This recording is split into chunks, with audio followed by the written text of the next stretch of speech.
Shalom, shalom, shalom, bien-aimés. Oh, nous rendons gloire à Jésus. Nous élevons le Maître de temps et des circonstances, le Seigneur de l'univers, celui qui nous a accordé encore la grâce d'être là. Aujourd'hui, nous allons commencer notre live avec 15 minutes d'avance parce que l'agenda est un peu chargé aujourd'hui. Vraiment, avant de commencer, nous allons prier et recommander ce programme entre les mains du Seigneur. Seigneur, nous te rendons grâce, nous te bénissons, le roi de gloire. Nous te bénissons, les souverains pasteurs. Merci Seigneur pour ce temps. Merci pour la faveur, pour le privilège de pouvoir venir dans ta présence. Nous te dédions ces moments, règne à maître. Seigneur éternel Dieu, nous prions pour toutes les personnes qui auront l'occasion de suivre ces programmes. Que Seigneur, tu puisses parler à leur cœur et que ces messages puissent les rapprocher davantage de toi. Au nom de Jésus-Christ, nous avons ainsi prié. Amen. Je dis encore shalom, shalom. Shalom à tout le monde. Nous bénissons le Seigneur pour la grâce, le privilège d'être encore là aujourd'hui pour ce live comme nous avons l'habitude de le faire chaque samedi. Alors, d'emblée, j'ai mis un thème que j'ai intitulé « Des jours heureux ». Des jours heureux, c'est de ça que nous allons parler aujourd'hui. Parce que nous savons que dans la vie, tout le monde aime avoir des jours heureux. Aime être heureux dans la vie. Personne n'aime être toujours dans la tristesse. Personne n'aime être toujours malheureuse. Nous voulons tous être heureux dans la vie. C'est pourquoi nous combattons tous les jours, nous travaillons tous les jours, nous nous efforçons, nous faisons des sacrifices. Le but, c'est d'être heureux. Mais aujourd'hui, par la lumière de la parole, nous allons voir quelle est la volonté de Dieu. Comment est-ce que le Seigneur a prévu pour l'homme pour être heureux sur la terre? Parce que c'est Dieu qui nous a créés. C'est Dieu qui a créé tout ce qui existe. C'est Dieu qui a créé l'homme, c'est Dieu qui a créé l'humanité. C'est lui qui a mis en nous le souffle de vie. C'est lui qui connaît nos besoins quotidiens. C'est lui qui connaît ce qu'il faut pour que l'homme soit heureux. Donc, sans plus tarder, nous allons lire la parole de Dieu. Nous sommes dans le livre de 1 Pierre chapitre 3. 1 Pierre chapitre 3 à partir du verset 10. 1 Pierre chapitre 3 à partir du verset 10, il est écrit: si quelqu'un en effet veut aimer la vie et voir de jours heureux, qu'il préserve sa langue du mal et ses lèvres de paroles trompeuses. Shalom, bien-aimés. La Bible dit qu'il s'éloigne du mal et fasse le bien, qu'il recherche la paix et la poursuive. Car les yeux du Seigneur sont sur le juste, et ses oreilles sont attentives à leurs prières. Mais la face du Seigneur est contre ceux qui font le mal. Donc notre thème, nous l'avons tiré du verset qui dit: si quelqu'un en effet veut aimer la vie et avoir des jours heureux. Nous avons mis le thème les jours heureux. La Bible dit: tu veux aimer la vie, tu veux vivre heureux sur la terre des hommes.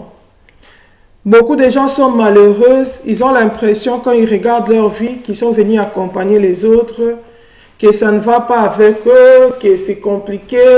Ils ont l'impression que Dieu ne les aime pas, ils prient, ils font des sacrifices, mais ils ont l'impression que Dieu ne les écoute pas. Comment ça se fait que ça réussit aux autres, ça ne leur réussit pas? Ils ne sont pas fiers de leur vie. Alléluia. Mais ici, la Bible nous donne déjà la réponse. Qu'est-ce qu'il faut faire pour être heureux? La Bible dit que si quelqu'un en effet veut aimer la vie, tu veux aimer ta vie, tu veux que ta vie soit bien, tu veux avoir des jours heureux, la Bible dit tu dois préserver ta langue du mal. Bien-aimé, préserver sa langue du mal, ça veut dire que tout ce qui sort de ta bouche ne doit pas être le mal. Tout ce qui sort de ta langue, ça ne peut pas être le mal. et ses lèvres de paroles trompeuses. Bien-aimés, aujourd'hui nous voyons beaucoup de gens prier. C'est presque tout le monde qui prie. C'est tout le monde presque qui fait des sacrifices, qui cherche la face de Dieu, chacun à sa manière. Mais la Bible dit que la personne qui veut avoir des jours heureux, cette personne-là doit préserver sa langue du mal. Combien de gens aujourd'hui sont des enfants de Dieu? Ils vont à l'église, mais leur bouche fait sortir les mal. La Bible dit, avant de parler, il faut tourner sa langue 7 fois. Il faut réfléchir. Il ne faut pas parler parce que seulement tu as envie de parler. Mais il faut réfléchir que ce que je vais dire là, ça va produire quoi? Est-ce que ce que je vais faire sortir de ma bouche, c'est le bien ou bien c'est le mal? La Bible dit que la langue, c'est le monde de l'iniquité. C'est parmi les membres, les membres les péchés qui peuvent embraser tous les cours de la vie d'une personne. Shalom, ma soeur Sandra. Ça veut dire quoi? Ça veut dire toi, tu as déjà parlé, tu as déjà fini, tu es déjà parti, mais les vies de personnes sont détruites. L'avenir d'une personne, combien des enfants, combien de fois j'ai partagé avec des sœurs, elle est déjà devenue une grande personne, mais elle a été blessée par des paroles qui ont détruit son estime de soi, qui a permis au diable de détruire leur vie. Même quand elle fait des efforts, même quand les gens les apprécient, ils disent non, moi je suis bonne à rien. Pour moi, rien, je ne suis pas belle. Moi, je suis ceci. Pourquoi? À cause des paroles qui l'ont blessée. Alors la Bible dit qu'un enfant de Dieu, celui qui veut vraiment aimer sa vie, il ne doit pas faire sortir le mal de sa bouche. Combien de gens sont des frères, des sœurs qui vont prier dans les églises? Mais ce sont des gens qui blessent les gens, qui ont des paroles comme des épées à tranchant. Quand ils parlent, les gens, la Bible dit, si tu trouves qu'il y a la méchanceté dans ton cœur, mets la main sur ta bouche. Parce que tout ce que tu vas dire sous la colère, tout ça là, ça ne va pas édifier. Ça va détruire. Tu vois quelqu'un chrétien, mais va le voir là où il est tante dans sa famille, comment il parle. Va le voir comment il s'adresse à ses belles sœurs. Tu ne vas pas voir le fruit de l'esprit. Là-bas, elle est pire qu'une païenne. Elle a une mauvaise langue. Elle fait sortir le mal de sa bouche. Va la voir là où elle est belle-mère. Comment elle traite ses belles filles. Et pire même dans les églises. Comment elle traite son pasteur. Comment elle calomnie la femme de son pasteur. Comment elle parle mal de ses sœurs dans les seigneurs. Bien-aimés, avec tout ça, nous faisons sortir le mal. Nous calomnions.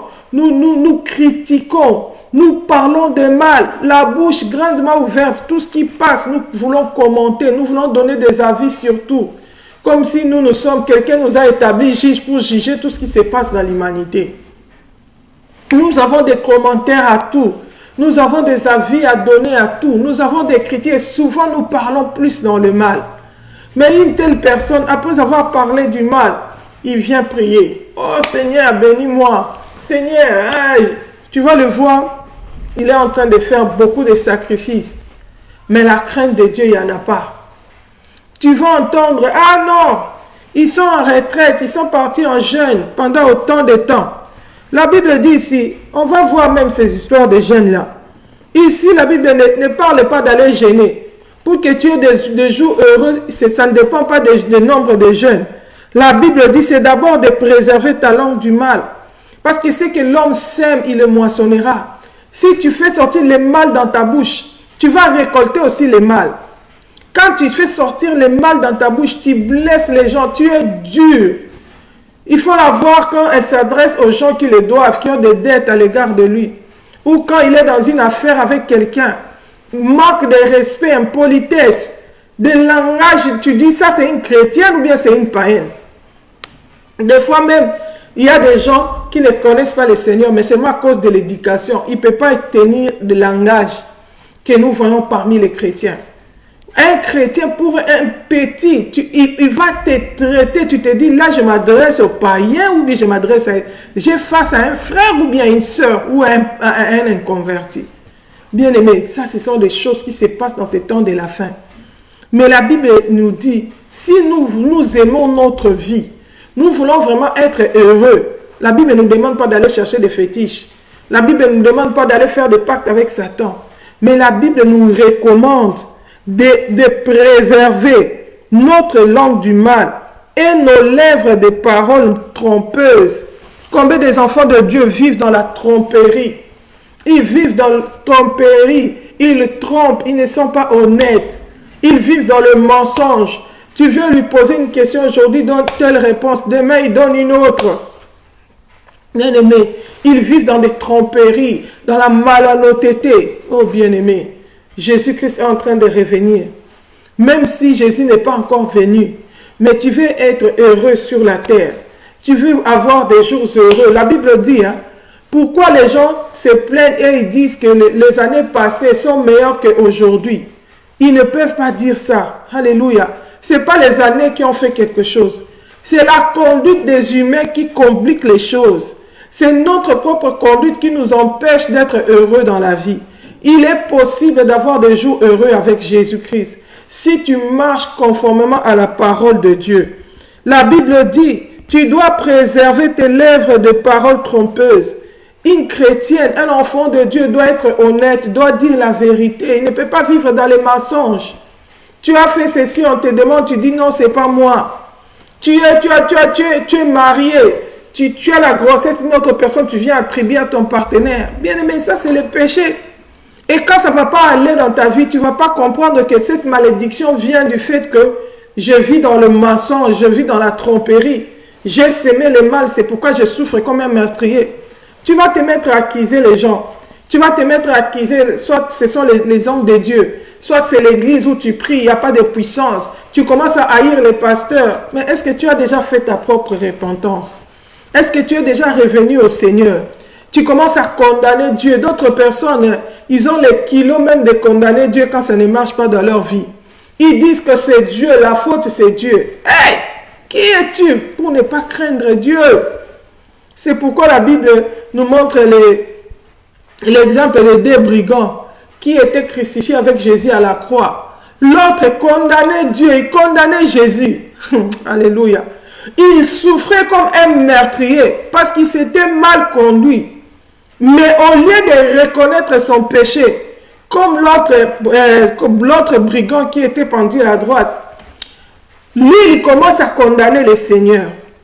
Il dit, toi, sauve-toi et sauve-nous. Il commence à injurier Jésus. Il ne mérite même pas la miséricorde de Dieu parce qu'il est criminel.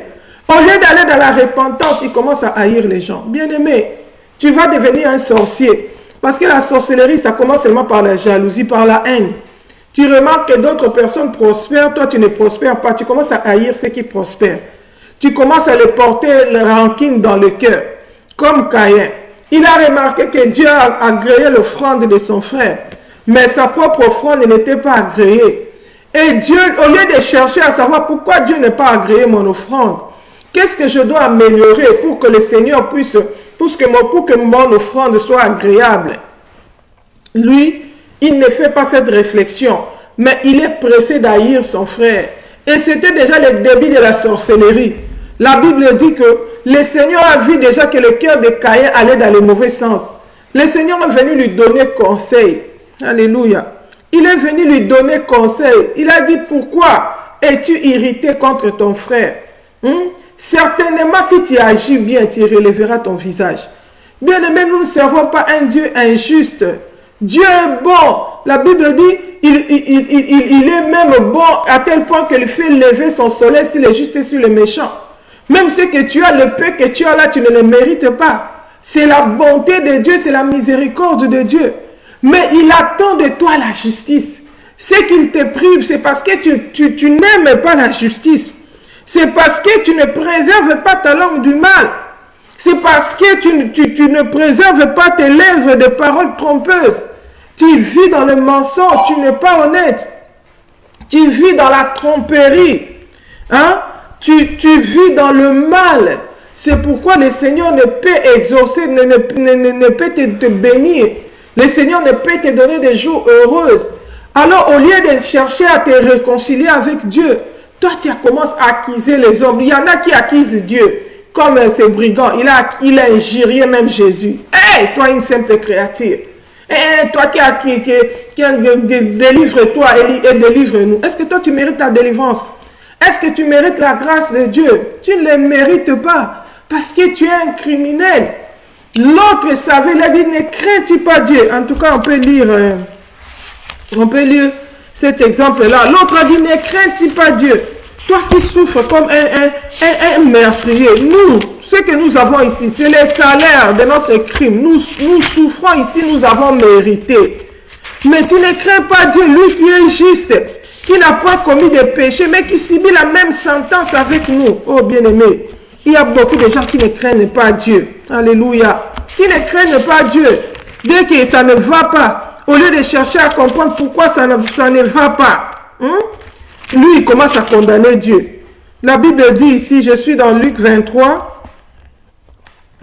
Luc 23, à partir du verset 36. À partir du verset 39, la Bible dit ceci. L'un des malfaiteurs crucifié l'injuriait disant, n'es-tu pas le Christ? Sauve-toi toi-même et sauve-nous.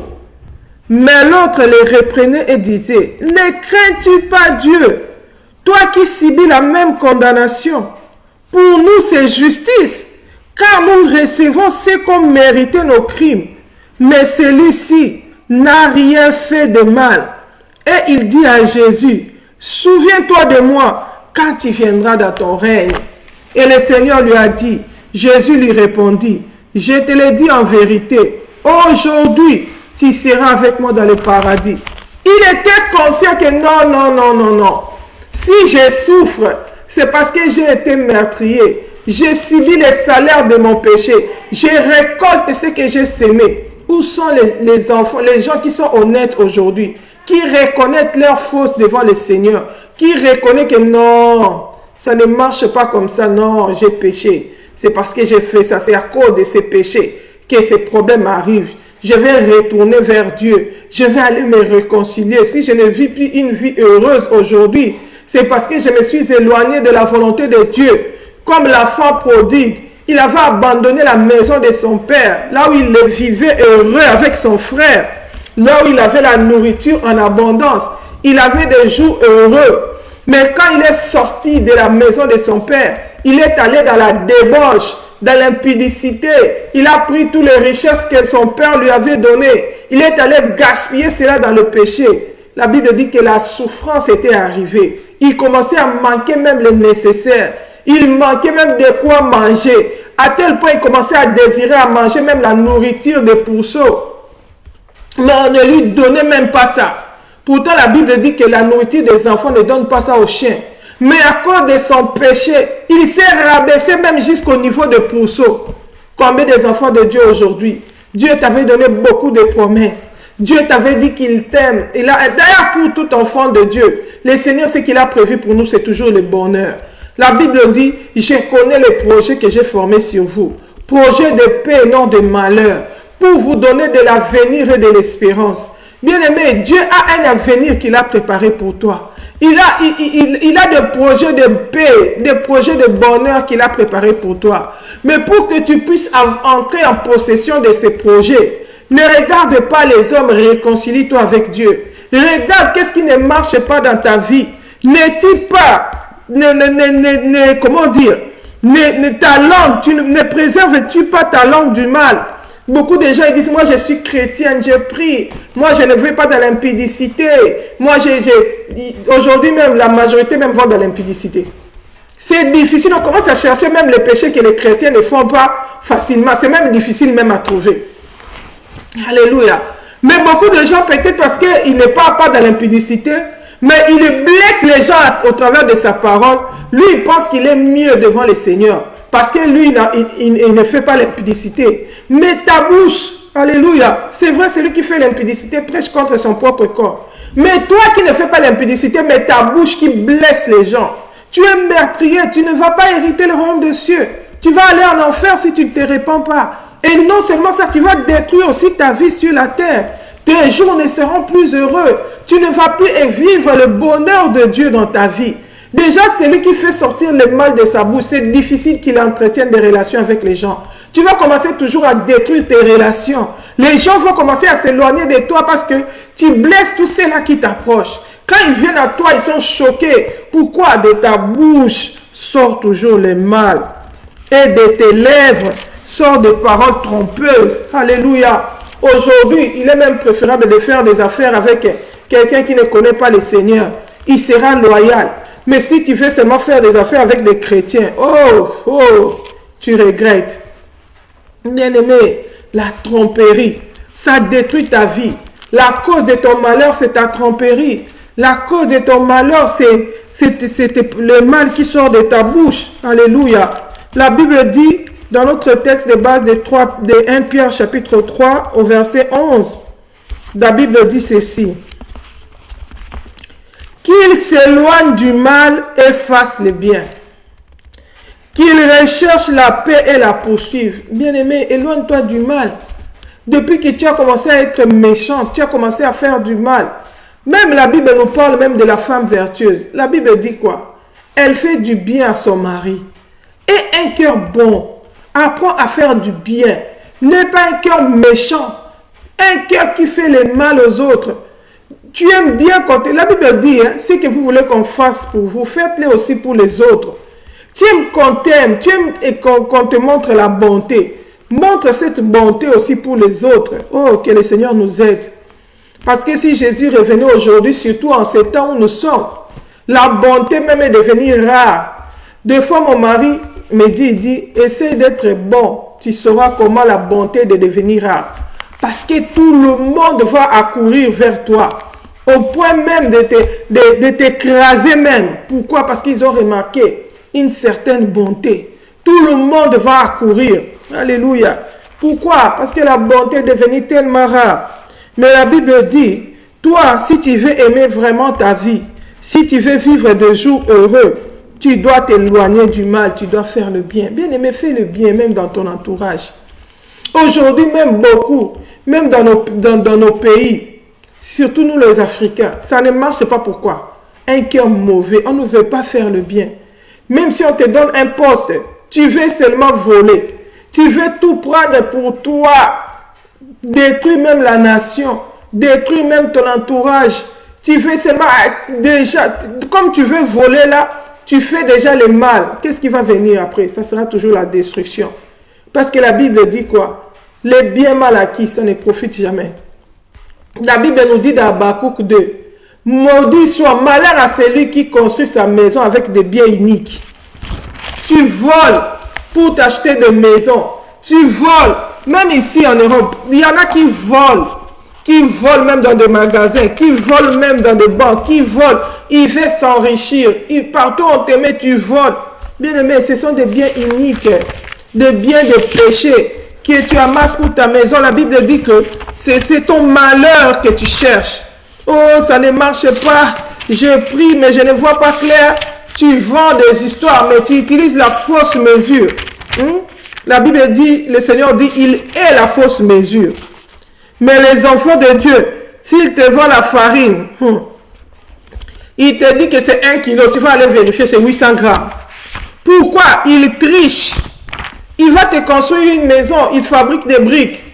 Là, mais les briques, là, ça ne va même pas tenir devant les intempéries. Pourquoi? Il a triché. Au lieu de mettre suffisamment de ciment, il a mis beaucoup plus de sable. Pourquoi? Parce qu'il veut tromper. Pourquoi? Parce qu'il veut s'enrichir. Il veut profiter. C'est pourquoi, au lieu que les gens puissent s'enrichir, ils sont en train de s'appauvrir davantage. La malédiction est entrée dans leur vie. Pourquoi? Parce que la Bible dit que on ne peut pas construire une maison avec des biens iniques, avec des biens de péché. Tu nourris tes enfants avec des biens de péché. Non, ça ne va pas aller. Alléluia. Ça ne va pas marcher. Ça ne va pas marcher. Habakkuk nous dit ça. La Bible dit ici, la Bible dit malheur. Verset Habakkuk 2, à partir, je peux lire même verset 6. Verset 6, même le verset 9 dit ceci, Habakkuk 2, verset 9, la Bible dit, « Malheur à celui qui amasse pour sa maison des gains iniques, afin de placer son nid dans un lieu élevé pour se garantir de la main du malheur.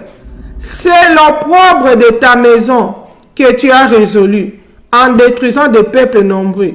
C'est contre toi-même que tu as péché. Car la pierre crie du milieu de la muraille, et le bois qui lie la charpente lui répond. Malheur à celui qui bâtit une ville avec le sang, qui fonde une ville avec l'iniquité.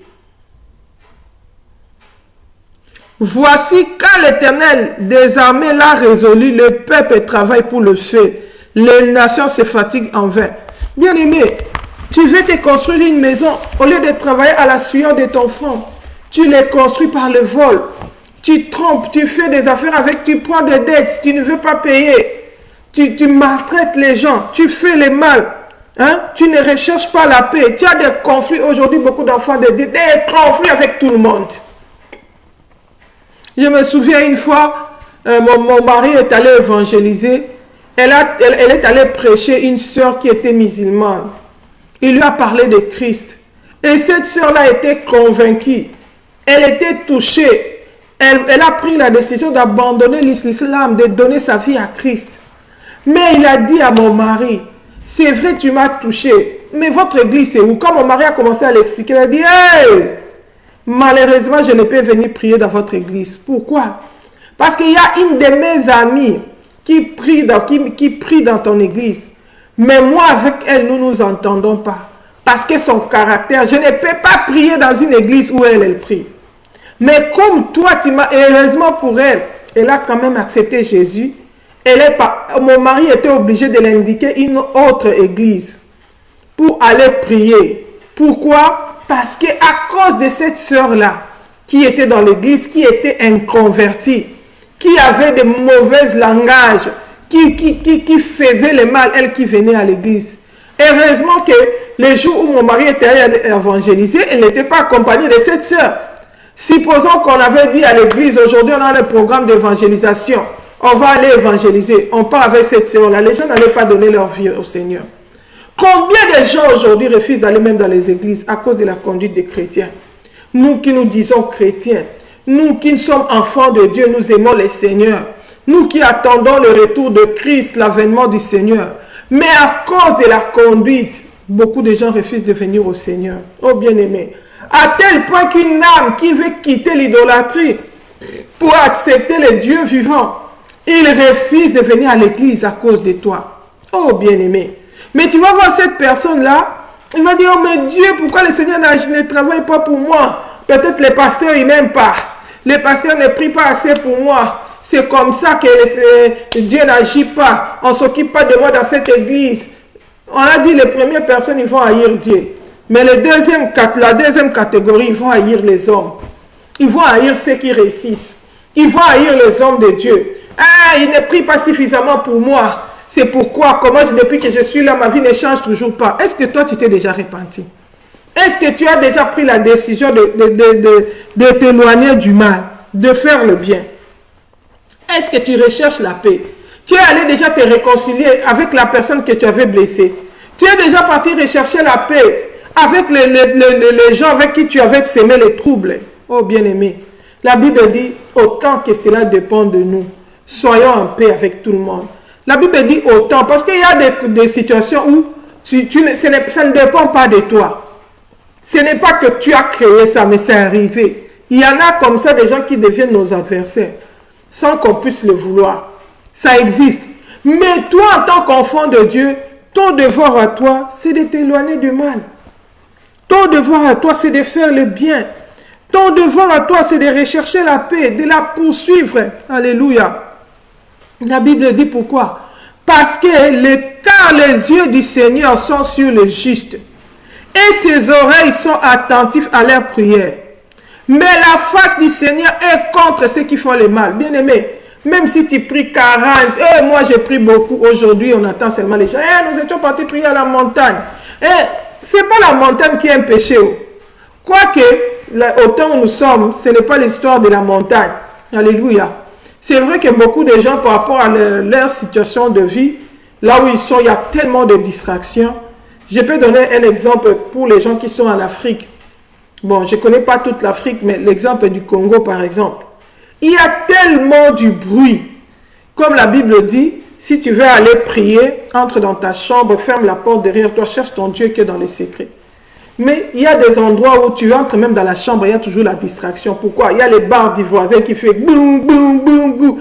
Il y a même des chansons qui peuvent venir être gravées dans ta tête sans même que tu puisses les chanter, sans même que tu les mets à la télé. Tu peux être dans ta maison, tu as fermé la télé, tu as fermé tout, mais ça te vient parce que le milieu où tu es, c'est bouillant. Je comprends pour ce genre de personnes, c'est normal qu'ils puissent se déplacer, par exemple dans la montagne, là-bas où il n'y a pas de ces bars-là, il n'y a pas de ces bruits-là. Il a un peu besoin de rester calme dans la présence de Dieu, de sortir un peu de cette distraction. Mais pour nous, par exemple, qui sommes ici à l'Occident, ici, il n'y a pas les bruits. En Europe, il n'y a pas les bruits. Quand tu restes dans ta maison, tu tiens dans ta chambre, tu pries, tu te concentres. Et puis, il y a même des pays où il n'y a pas de montagnes. Alléluia. Où la majorité, c'est plate. Il n'y a même pas des endroits où, des montagnes comme ça, où tu vas aller prier. Mais il y a aussi des pays aussi en Europe, il y a des montagnes. Il y en a beaucoup aussi. Bien aimé. Mais, la Bible dit, l'ère où nous sommes, Jésus-Christ avait dit à la femme samaritaine. Ce n'est ni l'ère, dans Jean 4, j'aime bien, quand je cite la parole, que je puisse un peu le lire dans la Bible. Parce que au temps où nous sommes, les gens disent tellement n'importe quoi que c'est mieux toujours de trouver ça dans la parole de Dieu. Alléluia.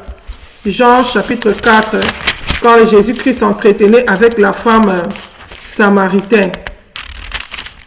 La Bible nous dit ceci. La Bible dit,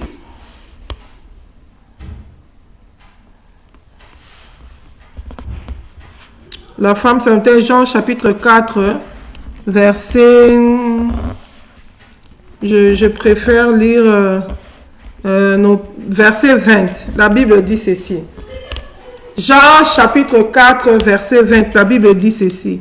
Nos pères ont adoré sur cette montagne, et vous dites, vous, que le lieu où il faut adorer est à Jérusalem. Parce que les Juifs allaient adorer à Jérusalem, dans le temple de Jérusalem. Mais les Samaritains, et ils adoraient Dieu à la montagne. Écoutons la réponse de Jésus. Jean chapitre 4, verset 21, Jésus dit ceci.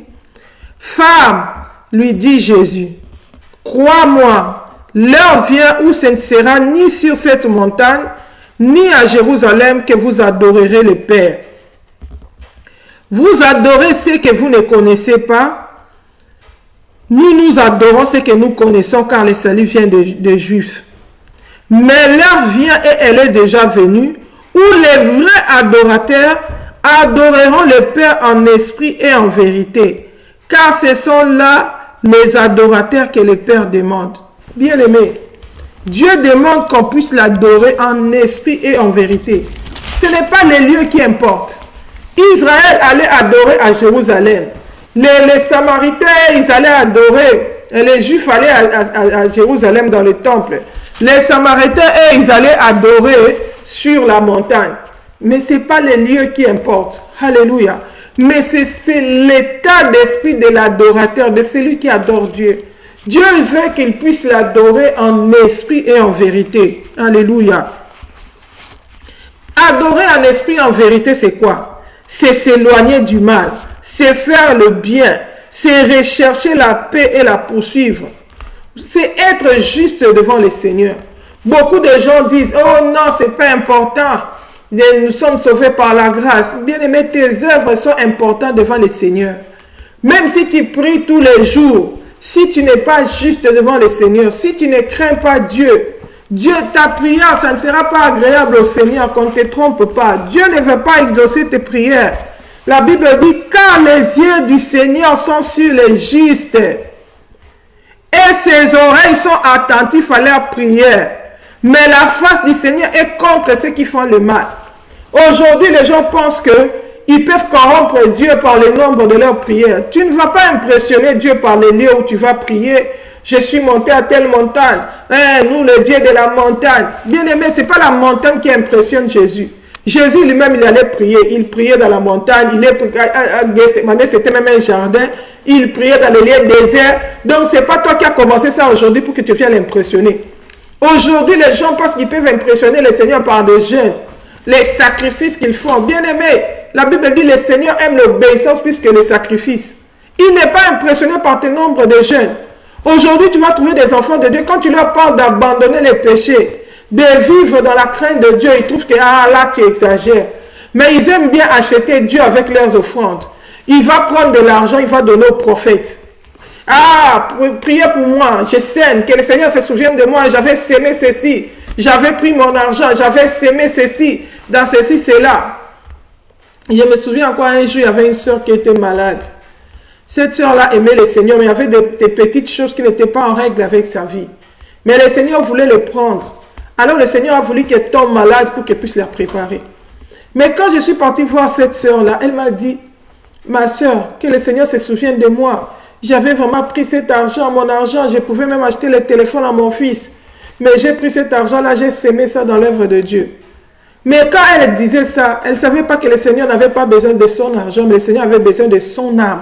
Il avait besoin du salut de son âme. Il voulait qu'elle puisse se mettre en ordre devant le Seigneur. Le Seigneur, les offrandes, ce n'est pas mauvais, c'est bien de faire les offrandes. Mais avant de faire les offrandes, il faut se rendre compte que tu es en ordre avec le Seigneur. Parce que quand tu viens s'aimer l'offrande dans le péché, Dieu n'agrée pas ça. Alléluia. Dieu n'agrée pas l'offrande. Il n'est pas corrompu. Comme nous les hommes, la Bible dit que les présents corrompent les cœurs. Les cœurs des hommes, pas les cœurs de Dieu. Alléluia. La Bible dit les prières même de ceux qui font le mal, Dieu n'écoute pas ça. Il est contre ceux qui font le mal. Mais pour ceux qui sont justes, Dieu est attentif à leurs prières. C'est pourquoi la Bible dit la prière du juste a une grande efficacité devant Dieu. Mais pour les personnes qui vivent dans le péché, qui pensent que parce qu'il est parti prier à la montagne, parce qu'il a fait jeûne, si c'est de 40 jours, si c'est de combien là, que Dieu va l'exaucer. Tu te trompes. On ne peut pas corrompre Dieu. Alléluia. On ne peut pas corrompre Dieu. Qui nous dit la parole? Ésaïe chapitre 1. Ésaïe chapitre 1, verset 10. Nous allons lire à partir du verset 11. La Bible nous dit quoi? Qu'ai-je à faire de la multitude de vos sacrifices? Dit l'Éternel. Je suis rassasié des holocaustes, des béliers et de la graisse de veau. Je ne prends point plaisir au son des taureaux, des brebis et des boucs.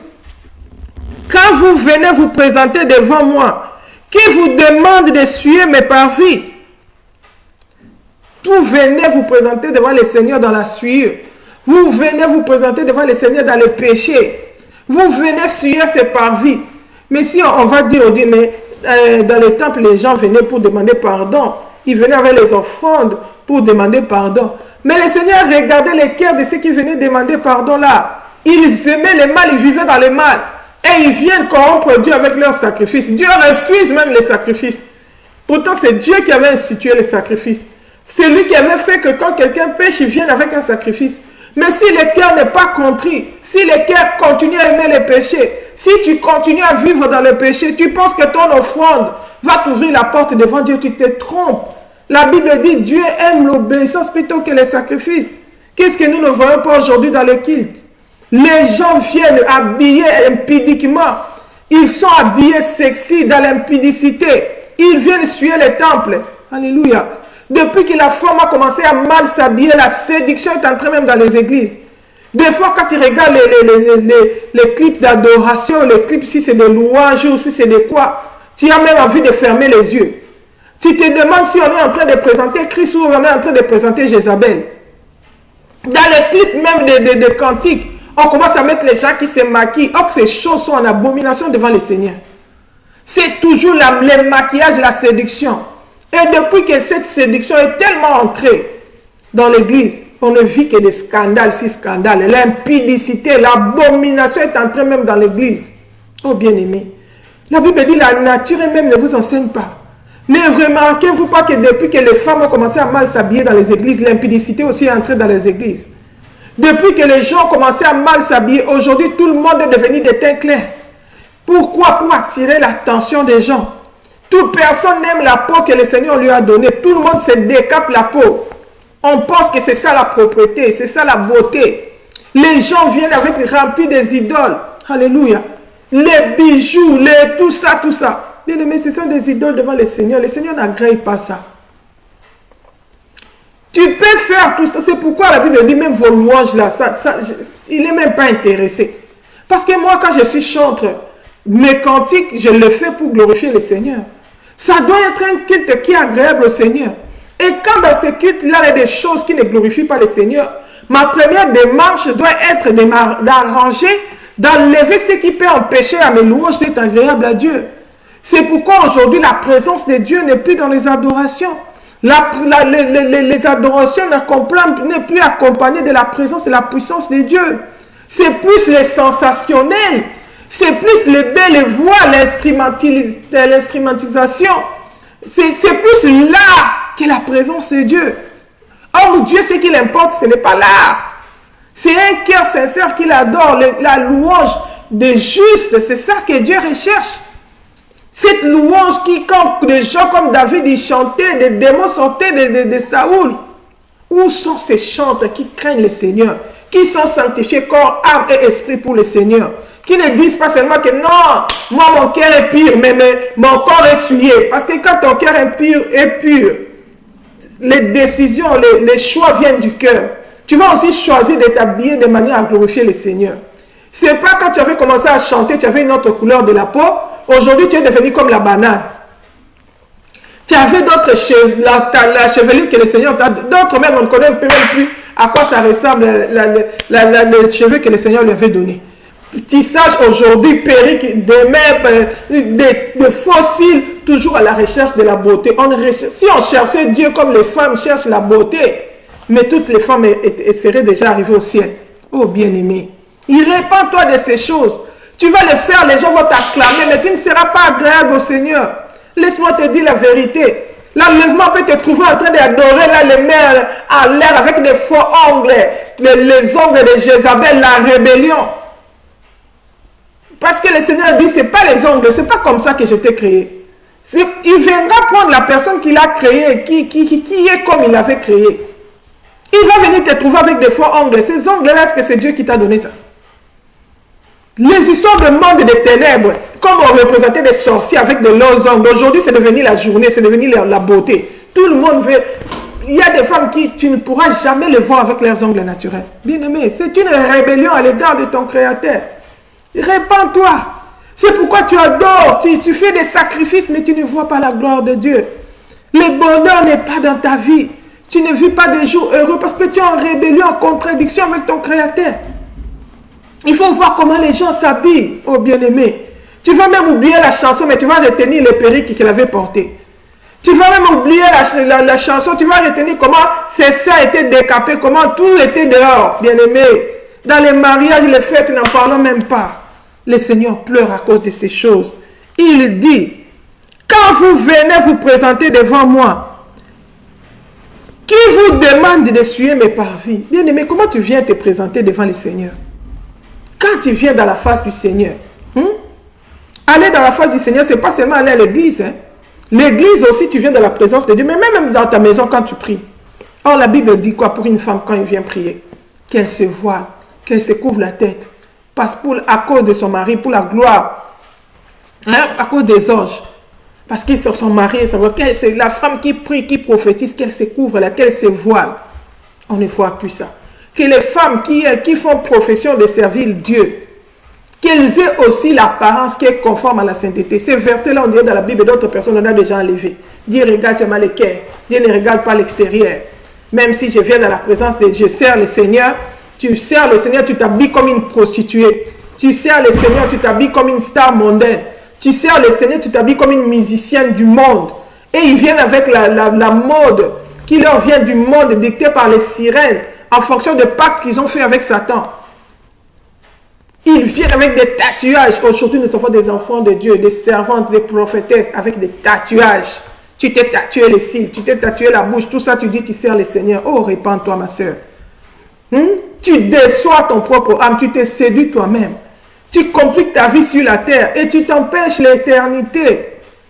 À quoi ça te servira de gagner les morts, même si les gens t'acclament ici, prophétesse, c'est elle que Dieu utilise. D'autres gens, tellement ils sont en rébellion avec Dieu, ils sont même allés dans la magie, dans l'occultisme, pour avoir le pouvoir de faire tomber les gens, pour les faire des signes, des miracles, pour prouver aux gens qui sont avec Dieu. Tu trompes ton propre âme, parce que ta conscience, tu ne vas pas l'acquiser. La Bible dit, aie une bonne conscience. Ta conscience va te dire que ces puissances-là que tu exerces, ça ne vient pas de Dieu. Ça vient des sirènes, des bagues. C'est pourquoi d'autres gens, ils peuvent pas, ils s'opposent, ils rejettent des versets de la Bible qui demandent à la femme de séparer ni de perles, ni de l'or. Pourquoi? Parce que lui, il a sa bague de magie qu'on lui avait donnée chez les sirènes. Si elle ne porte pas ça, comment? Elle doit porter ça. Donc, ce verset-là, tu vas aller dans des églises où on prêche qu'une partie de la parole de Dieu. D'autres parties de la Bible, on a déjà effacé ça. On a déjà cherché une autre interprétation. Oh non, ça vous n'avez pas compris, la théologie voulait dire ceci. Bien aimé, ce n'est pas la théologie qui amène au ciel. La Bible dit la lettre tue, mais l'esprit vivifie. Toute parole, toute écriture a été inspirée par Dieu. Elle est utile. Et la Bible dit, celui qui va enlever, il va aller en enfer. Celui qui va rajouter, il va aller en enfer. La théologie qui prend d'autres versets et les contredit avec l'autre. Or, dans la parole de Dieu, la parole de Dieu ne se contredit jamais.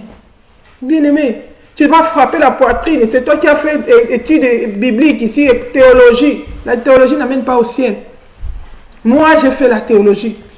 Et je connais des gens qui sont entrés dans la théologie chrétienne, ils sont sortis athées.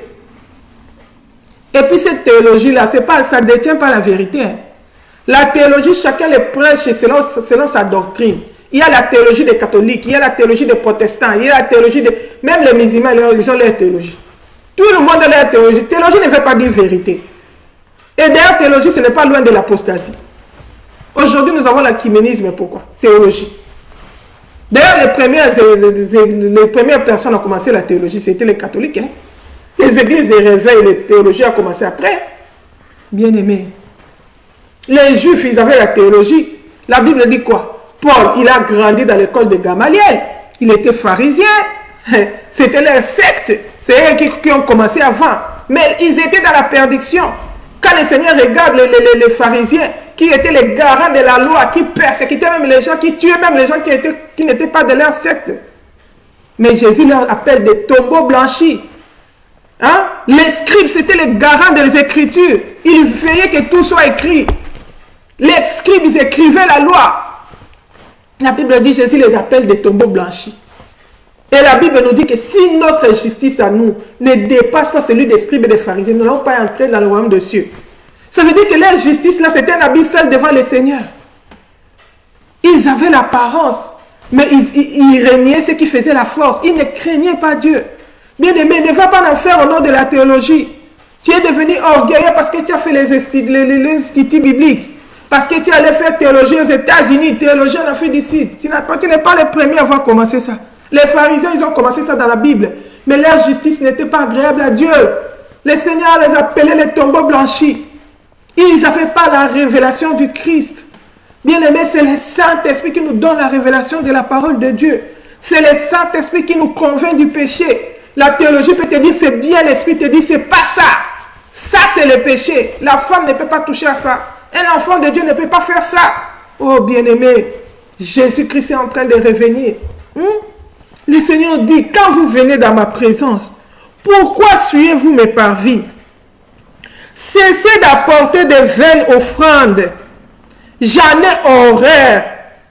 J'ai en horaire l'encens, les nouvelles lunes, les sabbats et les assemblées.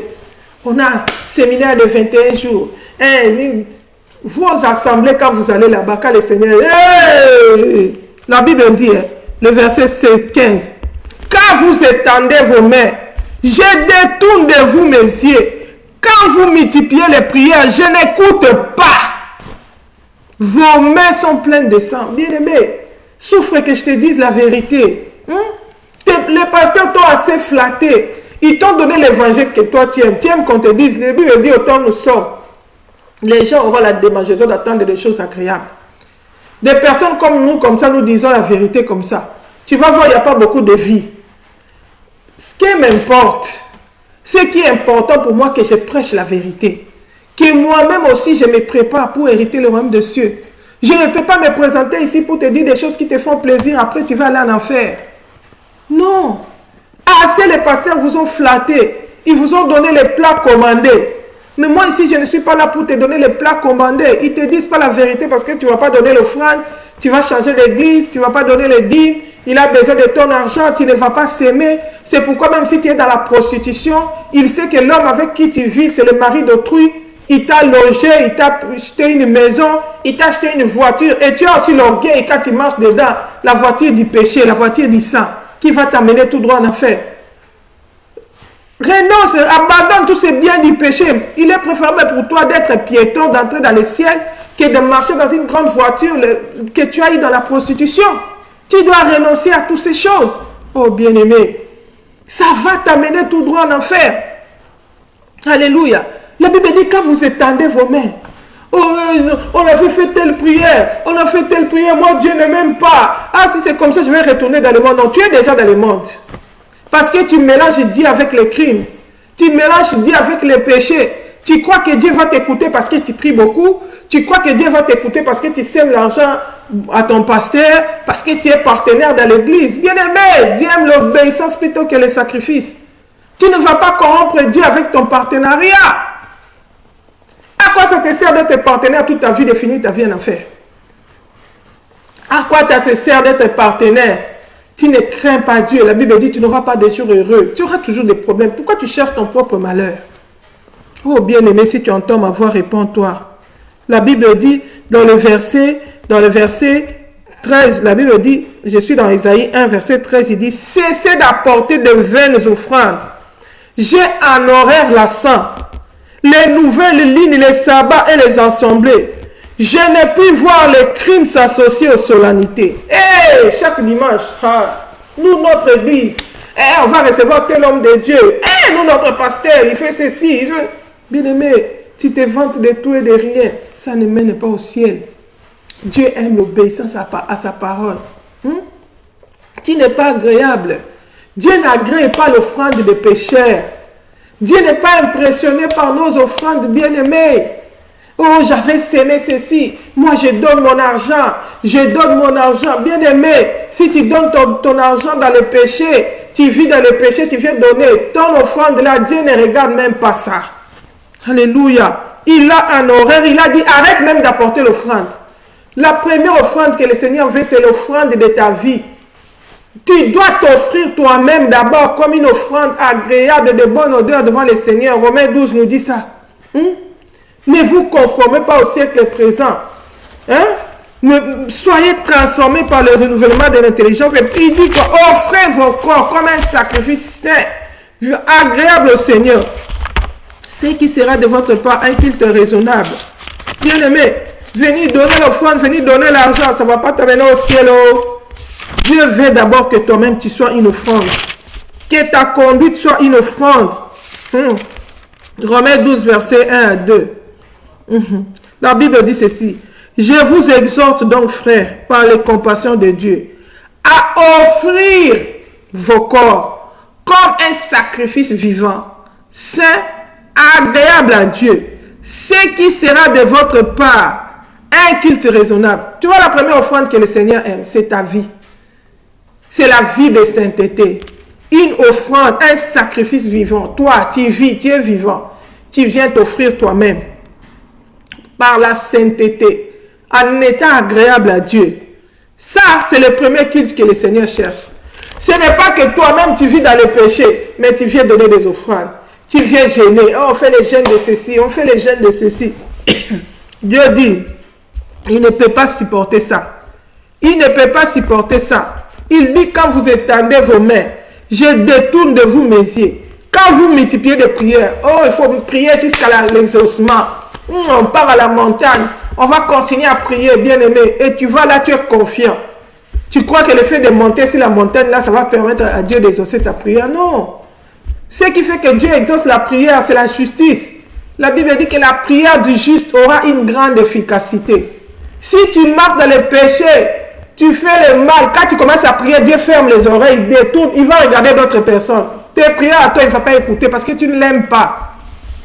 Tu vis dans le péché. Alléluia. La Bible nous montre l'exemple de Caïn et Abel. Quand ils sont allés donner leur offrande au Seigneur, dans Genèse chapitre 4, la Bible dit ceci. Genèse 4, chapitre, verset 3. Au bout de quelque temps, Caïn fit à l'Éternel une offrande de fruits de la terre, et Abel de son côté en fit une de premier-né de son troupeau et de leur graisse. L'Éternel porta un regard favorable sur Abel et sur son offrande, mais il ne porta pas un regard favorable sur Caïn et sur son offrande. Avant de regarder l'offrande, il regarde d'abord la personne. Il porte un regard favorable sur Abel et sur son offrande. Quand il arrive sur Caïn, Caïn n'est pas favorable à Dieu. Et Dieu n'agrée pas non plus son offrande. Alléluia. La Bible dit, il ne porta pas un regard favorable sur Caïn et sur son offrande. Caïn fut très irrité et son visage fut abattu. Comme beaucoup de gens, quand Dieu n'agrée pas son offrande, il commence à haïr les gens. Au lieu d'arranger la relation avec Dieu, lui, il prend en haine les hommes. Il est irrité, il est en colère. Dieu ne m'écoute pas, je fais des sacrifices. Dieu ne m'écoute pas. Dieu a vu, il est venu donner un conseil à Caïn. Comme le Seigneur nous donne aujourd'hui un conseil. À nous les chrétiens qui prions, qui faisons des sacrifices, sans voir la main de Dieu. Et des fois nous sommes découragés. Nous perdons courage. Nous pensons que Dieu est injuste. Dieu n'est pas injuste. Ta situation n'est pas plus puissante que Dieu. Le problème avec toi, c'est le problème de la repentance. C'est de t'offrir toi-même d'abord comme un sacrifice vivant, saint, agréable avec Dieu. C'est d'abord le problème d'abandonner le mal, de retourner dans la justice, de la crainte de Dieu. Alléluia. La Bible dit, et l'Éternel dit à Caïn, pourquoi es-tu irrité? Et pourquoi ton visage est-il abattu? Certainement, si tu agis bien, tu relèveras ton visage. Et si tu agis mal, les péchés se couchent à la porte, et ses désirs se portent vers toi. Mais toi, domine sur lui. Cependant, Caïn adressa la parole à son frère Abel, mais comme il était dans les champs, Caïn se jeta sur son frère Abel et le tua. Beaucoup de chrétiens aujourd'hui sont comme ça. Les tueurs d'Abel. Les Abel, ce sont les gens qui réussissent avec le Seigneur. Les Abel, ce sont des gens qui marchent dans l'obéissance de la parole de Dieu. Ce sont des gens qui sont agréables au Seigneur. Abel a marché dans l'obéissance.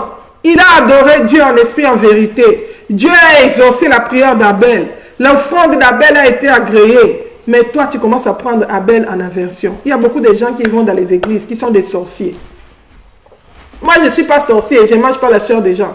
La Bible dit, celui qui hait son frère, c'est un meurtrier. Tu hais ton frère, tu es déjà un sorcier.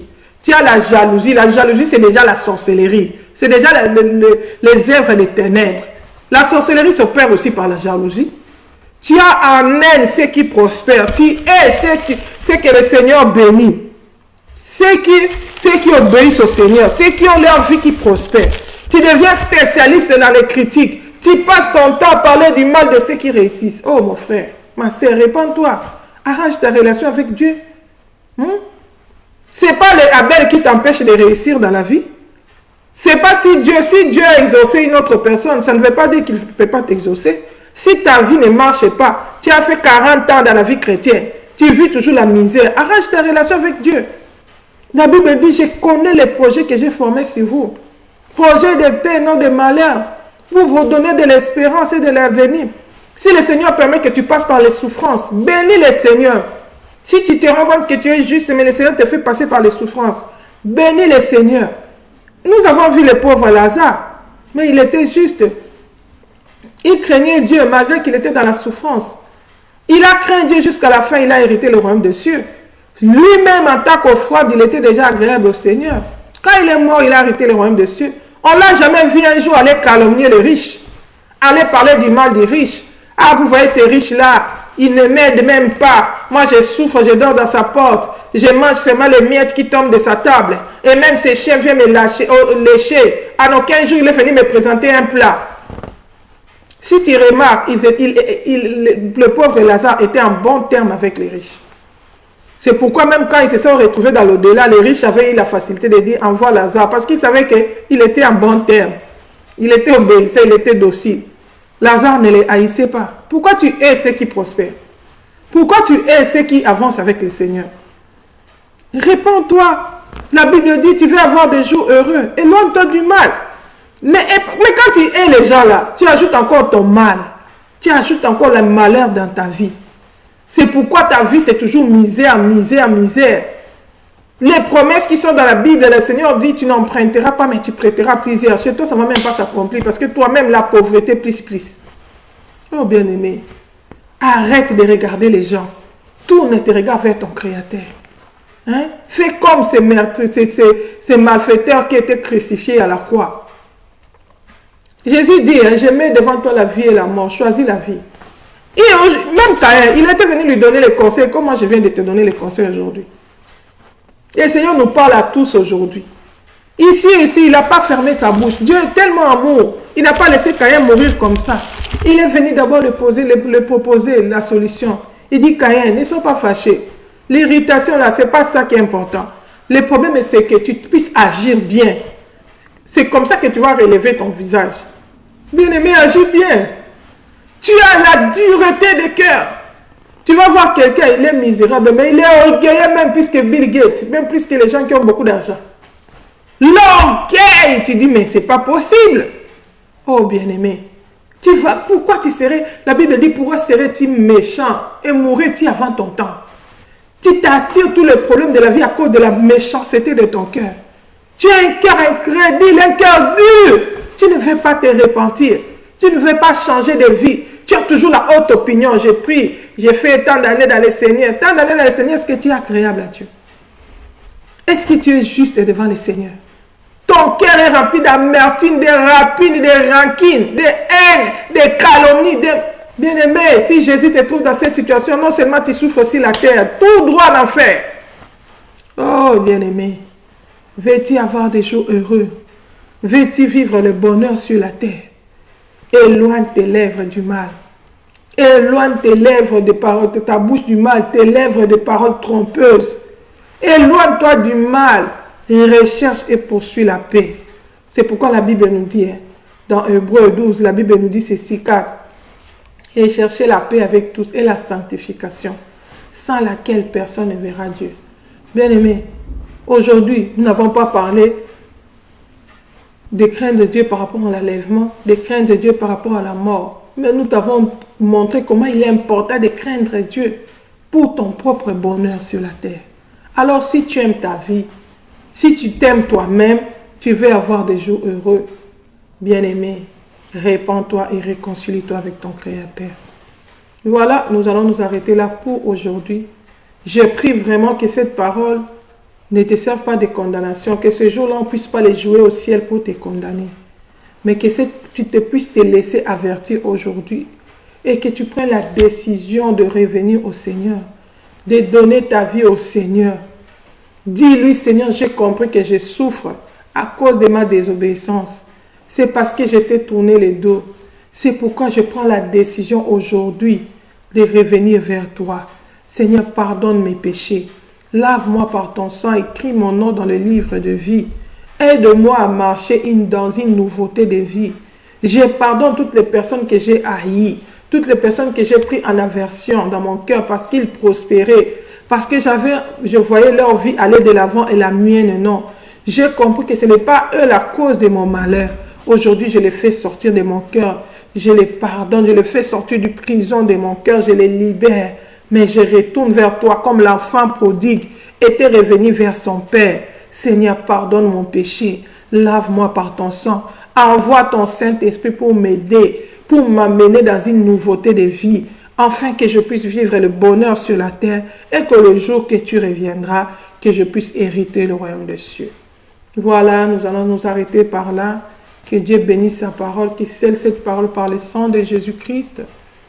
Si Jésus-Christ ne revient pas, on va se retrouver encore prochainement dans nos différents programmes. Entre-temps, soyez bénis et passez un bon week-end avec le Seigneur. Amen. Bye bye. Shalom, shalom.